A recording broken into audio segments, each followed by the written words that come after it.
पहला शमूएल 17 उसकी 31 से 51। दाऊद की बातों की जब चर्चा हुई तो शाऊल को सुनाई गई और उसे बुलवा भेजा। तब दाऊद ने शाऊल से कहा, किसी मनुष्य का मन गोलियत के कारण कच्चा ना हो, तेरा दास जाकर उस पलिश्ती से लड़ेगा। शाऊल ने कहा, तू जाकर उस फिलिस्ती के विरुद्ध युद्ध नहीं कर सकता, क्योंकि तू लड़का है और वो लड़कपन से ही योद्धा है। दाऊद ने शाऊल से कहा, तेरा दास अपने पिता की भेड़ बकरियां चराता था, और जब कोई सिंह या भालू झुंड में से मेमना उठा ले जाता, तब मैं उसका पीछा करके उसे मारता और मेमने को उसके मुंह से छुड़ा लेता, और जब वह मुझ पर हमला करता, तब मैं उसके केश पकड़कर उसको मार डालता था।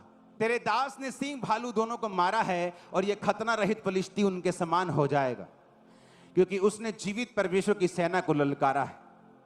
फिर दाऊद ने कहा, यहोवा जिसने मुझे सिंह और भालू दोनों के पंजों से बचाया है, वह मुझे उस फिलिश्ती के हाथ से भी बचाएगा। शाऊल ने दाऊद से कहा, जा, यहोवा तेरे संग रहे।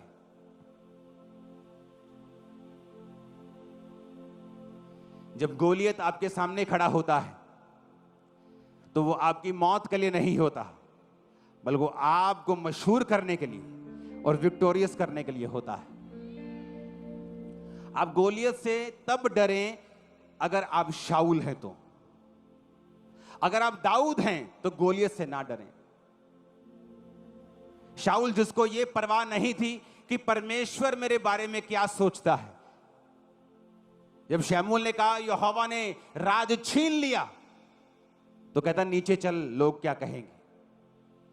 जब दाऊद ने पाप किया, नतान नबी ने कहा तूने पाप किया है, उसने कहा यहोवा मुझे माफ करे लेकिन मुझे दूर ना करे, तो उसका पाप माफ हुआ। दाऊद वो था जो प्रभु के नजदीक रहता था, प्रभु के दाहिने हाथ रहता था, और डिक्लेरेशंस, मुंह से क्या बोलना है। राजा कहता वो लड़कपन से जब छोटा था तब से योद्धा है, और तू तो अभी लड़का है। जब तू लड़का है ना, जब वो लड़का था वो तब से योद्धा है, और अभी तू बच्चा है। उसने कहा तेरे दास ने सिंह और भालू दोनों को मारा है। उसने ये नहीं कहा चलो वेख लेने लड़के, नहीं तो कुर्बानी सही, शहीदी सही। उसने ऐसा नहीं कहा, क्योंकि तुम्हारे मुंह से जो निकलेगा वैसा होगा। परमेश्वर हमारे लिए मर चुका है, अब हमें मरने की जरूरत नहीं, हमें जीने की जरूरत और प्रीच करने की जरूरत। मैं ना मरूंगा वरन जीवित रहूंगा और यहोवा के कामों का वर्णन करता रहूंगा, और तुम बिना मरोगे वरन जीवित रहोगे और यहोवा के कामों का वर्णन करते रहो। आमीन। खड़कने वाला चाहिए शैतान के कानों में। हालेलुया। तो ये डिपेंड करता है कि हथियार तो तुम्हारे पास हैं आत्मिक, लेकिन क्या तुम उन्हें इस्तेमाल कर सकते हो कि नहीं। दाऊद ने इस्तेमाल किया, कहता जिस परमेश्वर ने सिंह और भालू के मुंह से मुझे छुड़ाया, वही परमेश्वर इस खतना रहित पलिश्ती को मेरे हाथ में कर देगा। डिक्लेरेशन, घोषणा। तुम्हारी घोषणा क्या है? ओ बड़ा मंदा है जी काम मरे पे, ये तुम्हारी घोषणा है। बहुत दुखी है जी, इकोनॉमी बड़ी खराब है देश दी, ये तुम्हारी घोषणा है। जाओ इतिहास पढ़ लो, इतिहास। एक वाक्य दिखा दो 6000 7000 साल में जहां अकाल पड़ा हो और यहोवा को मानने वाला मर गया हो। वो 100 गुना बढ़ते हुए आपको दिखेंगे।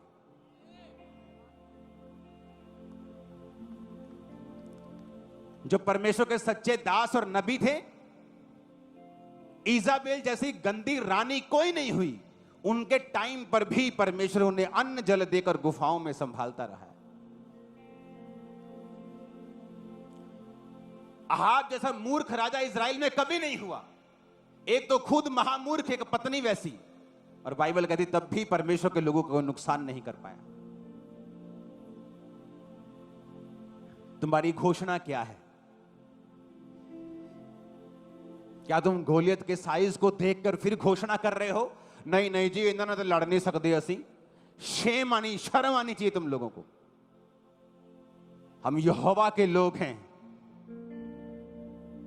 कहता यहोवा की ओर देखने वाली नजरें कभी काली शर्मिंदा नहीं होती। वो दूतों को भेज देगा। बाइबल कहती फिरौन जब आ रहा था तो वचन कहता है कि परमेश्वर ने बादल के बीच से होकर खड़क कर उनको डरा दिया, टांगे कांपने लगी थी उनकी। तुम उस परमेश्वर की संतान हो। मैं प्रार्थना करता, परमेश्वर ये धरती तूने बनाई, ये मिट्टी तेरी है, ये आसमान तेरा है, ये लोग तेरे हैं, जो लोग विरोध कर रहे हैं ये मिट्टी से बने हुए भी तेरे हैं। घबराहट डाल इनमें, और टांगे कांप रही थी लोगों। तुम नहीं जानते परमेश्वर महान है, वो खतरनाक है। वो जब गेम घुमाता है ना, तो बड़ों बड़ों की गेम घूम जाती है। हालेलुया। दाऊद कहता मैं नहीं, और बाइबल कहती जब वो गोलियत के सामने आया तो गोलियत हंसा, कहता मैं कुत्ता हूं कोई, तू सोटी लेके मेरे को आ गया ओए। इतना बड़ा लंबा चौड़ा 50 किलो की उसकी ढाल थी, जो बंदा लेके साथ चलता था, कल्ली ढाल ही फड़ता सी। और जब उसने दाऊद देखा छोटा सा, मुंह लाल, उसने कहा क्या मैं कुत्ता हूं बच्चे, लाठी लेके आ गया मुझे मारने। उसने कहा तू तलवार लेके मेरे सामने आता है, लेकिन मैं तलवारों से नहीं, यहोवा के नाम में तेरे सामने आता हूं, और तेरी तलवार से तेरा ही सिर काट के। ओ आमीन, ऊंचा चाहिए चर्च। लेकिन आज हमारा युद्ध मांस और लहू से नहीं है, शैतान से है। तो शैतान की बातों को उसी के गले पर चलाकर उसको शर्मिंदा करने का समय आ चुका है।